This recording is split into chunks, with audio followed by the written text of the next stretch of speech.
Hey everyone, Fandrax back once again with another DDO update. We're going to jump right into things. First, the winner of the contest to name my wolf is the wonderful person whose name I'm terribly sorry that I can't remember, but whose comment is on the screen right now and suggested the name of Gygax with an extra X. I dig it, and it gives me the opportunity to point out that Gygax himself actually did some voice acting for this game as the Dungeon Master, some of the Dungeon Master lines for particular missions that guide you along each level, which is pretty neat.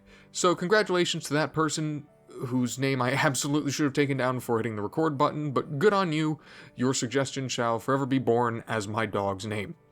Before we get going as well, just want to remind you all to keep sounding off in the comments. I don't have any sort of contest or entry this time, but I love the advice you've all been giving me, and it definitely does help me, not only as I'm playing, but also as I'm sort of formulating ideas for what will eventually be the final video. Today I'm coming to you as a newly leveled 13 druid. I'm definitely going to be taking a level in a martial class at some point, probably fighter, but I don't know when. I'm a complete sucker for new spells, but the reality is fighter druids are just basically always better than single class druids. Honestly, that might actually be true for literally every edition of D&D.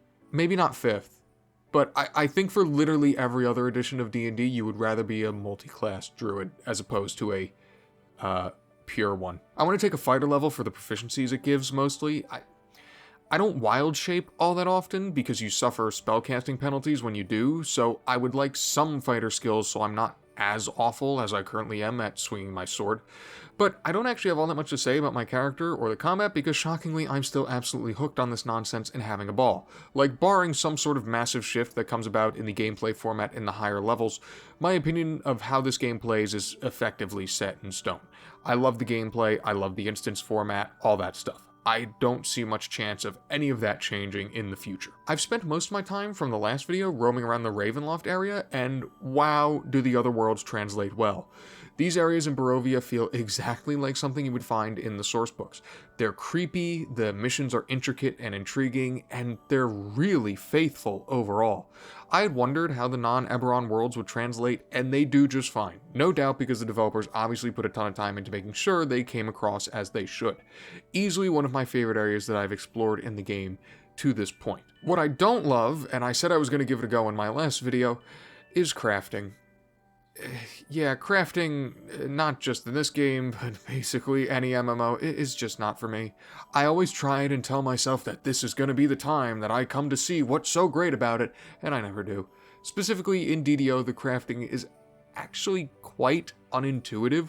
So basically, you've got to go to this place called the Crafting Hall, and there are like 20 different machines that all handle just a single part of the crafting process. Breaking apart items, socketing gems, adding enhancements and whatnot, which means you've got to start running back and forth between each machine for everything you want to do. And look, I'm liable to get lost in a one-room apartment, so if you think I can keep track of what machine I need and when, you are so overestimating my capabilities. There's also the fact that my items seemingly have been pretty good. Like, would I enjoy what I might be able to craft? I'm sure I would, but as of right now, I don't seem to need anything better than what I've got, so I'll just stand pat, I guess. After recognizing that I'm not one with the craft, the somewhat unintuitive nature of a lot of DDO systems started to reveal themselves to me, unfortunately. Basically, a lot of the interaction points in this game are spread out across different entities. There are a ton of different vendors that all collect one single item, meaning you've not only got to make room for those items in your inventory, but then you've got to run back and forth between all the vendors to actually trade them in. Like, there's a bunch of separate NPCs to procure different hirelings from, depending on your level. Heck, even the fact that I said there are a bunch of different trainers for each class in order to let you level in my original video. I know I had said in that video that the use of trainers was reminiscent of old school, like really old school D&D. And it is, to be sure, but I highly doubt when the developers were putting this all together that they were pulling inspiration from the stylistic depths of 1st edition D&D. No, I suspect that all these individual points and NPCs are here because back in 2005 it was probably the only way the developers could actually implement these systems into the game. Like, I don't know how this would all work from a coding standpoint, but I imagine that they couldn't, for whatever reason, work out a system for leveling through character menus, for instance. So the solution was just to designate an interactable NPC for that specific purpose. And it's not that these systems don't work, it's just that it results in a lot of wasted time as you run back and forth between all these points, which leads to the game feeling old in a really bad sense. I know games like WoW have received a lot of technical upgrades throughout the years, and obviously WoW is a much bigger game with a much bigger development team, but it just really feels like what DDO needs more than anything is some technical upgrades. Like, the combat is great, the graphics still hold up, it does D&D really well, but man, when you dive deeper into the systems, you can uncover where there is some desperately needed streamlining of these systems, even if just for the sake of ease of use. And I don't think this is like a new take from me. I don't think I'm breaking any new ground here, because remember when I was complaining about the lag in the previous episode? Yeah, well, it's apparently because, as I found out, the servers are literally 32-bit. What? Like, it was a momentous day when they announced the launch of the first 64-bit server a few weeks ago, and then they hid it behind a paywall, which, believe me, I will have some thoughts about in the future.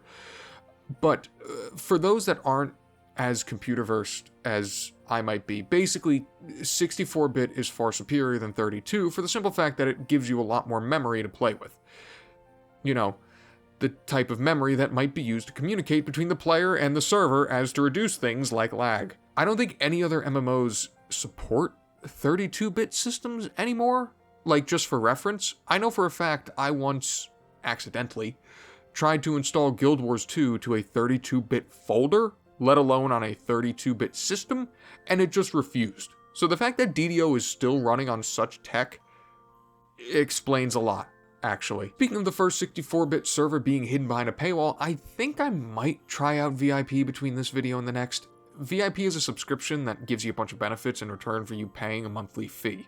I want to spend the majority of my time playing as a free player, because I think that's how most other people would be likely to play, but it would be interesting to see if that $15 a month is worth it. Anyway, that's all I've got for this video, and I'll see you in the next one.